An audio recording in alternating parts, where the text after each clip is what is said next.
The first time I met this gentleman was in his boardroom back in Colombo, and he sat down all the riders and he said, "This is my vision." And you had about 10 village heartbeat centres there, and you also wanted to get it up to around 25 village heartbeat centres, which is a great growth vision that you had.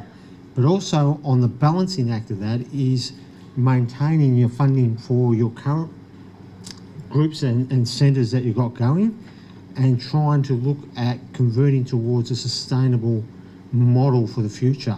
And there's some of the challenges that you face in running such a large group and effort over a long period of 20 years. So do you want to tell us about some of those challenges you're having?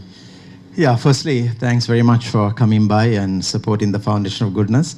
I see many familiar faces here who have supported us for more than 10 years, whether it's running the Murli Cup or donating bikes or doing like Tuk Tuk charity ride or even a bike ride. So many different things, or sponsoring students to become software engineers, volunteers. I see so many lovely people here who've been part of the Foundation of Goodness.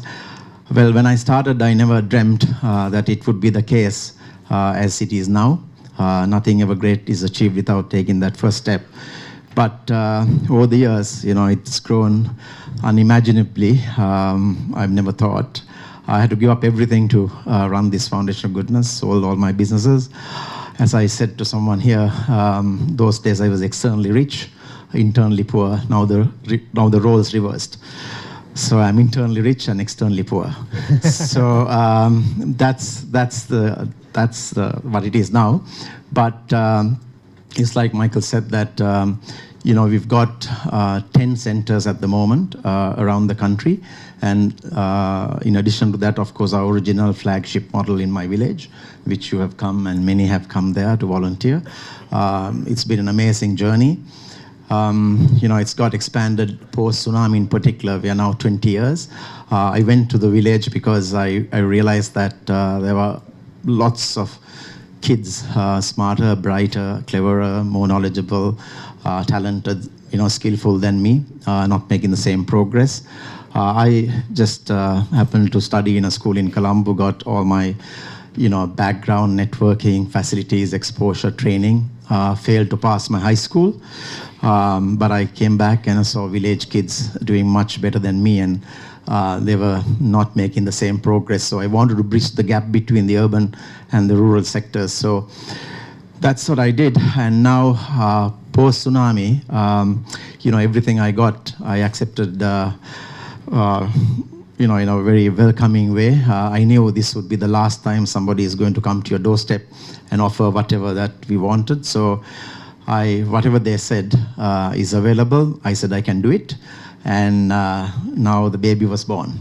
So I have to look after. But now we serve 28,000 beneficiaries from over 300 villages, free of cost, empowering the rural disadvantaged communities with an inclusive growth to make them excel in life. And we have so many fantastic, potentially, kids out there in villages who are lacking in opportunity, training, facilities, and the exposure to get ahead in life. So all we do is to try to bridge this gap, but it has grown so much. Raising $1 million every year has been a huge task, and that's the challenge I have. But in 14 years, we've raised $16 million and done charity to that amount. But every year, it's been it's been a huge ask, going from one to another. But I've committed my whole life to bridge this gap and uplift the poor to achieve what they have accomplished so far. Has been some fascinating stories. I can tell you hundreds of them. They're doing really well now, given that opportunity. But I couldn't have done any of that without my legendary trustees, the teams I work with, all over the world. So many believed in us to deliver. It's done really well, and thanks for organizing.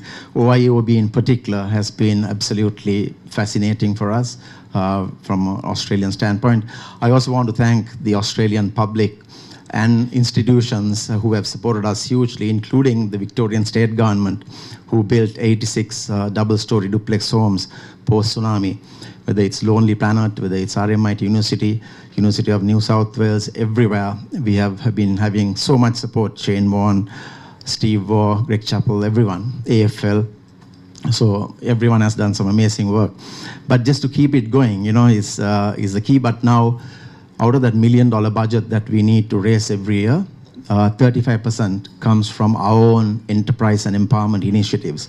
So my goal is by end of this year to get to 50%, and then by 2020 to reach 75%, and then also try and get 25 village heartbeats done, which is about another 15 more. So hopefully. And that's going to be a balancing act in getting further income or sustainability on one side to actually support what you put in place, but also then, developing the growth that you're looking to do to actually support more people and expand the group. So obviously those challenges are going to be quite big for you moving forward, and we're happy to be on that journey with you and looking to support your efforts in that vision.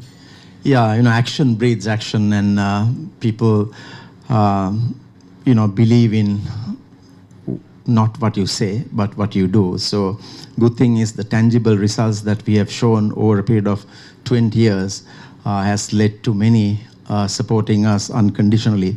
And like your group, it's like a chapter in Australia.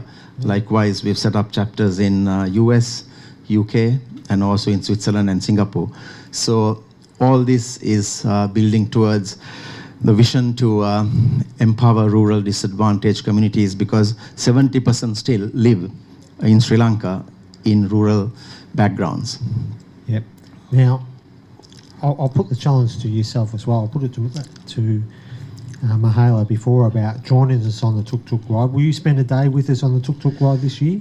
I've been coming around, but not every day, because I have to run other centres and all other projects. I thought I'll put the hood on and see if we can commit a day and join the team that are out there and get into a few of the tuk-tuks with us and chill out a bit. Have fun. I've been there to receive you and also to sometimes flag you off.